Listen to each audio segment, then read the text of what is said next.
Huwag kang matakot, Maria, pagkat kinalulugdang ka ng Diyos. Maglili ka at manganganak ng isang lalaki, at siya'y tatawagin mong Jesus. Paano mangyayari? Dalaga pa ako. Pasa sa iyo ang Espiritu Santo. Dahil dito'y tatawagin siyang anak ng kataas-taasang Diyos. Ang kanyang paghahari ay walang hanggan. Hindi nagtagal, nagpunta si Maria sa isang bayan sa Judea upang dalawin ang kanyang pinsang si Elizabeth. Elizabeth! Maria! Maria!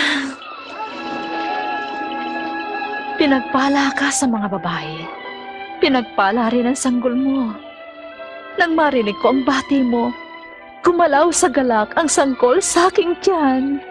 Pinupuri ko ang Panginoon. At nagagalak ako sa Diyos na aking tagapagligtas. Mula ngayon,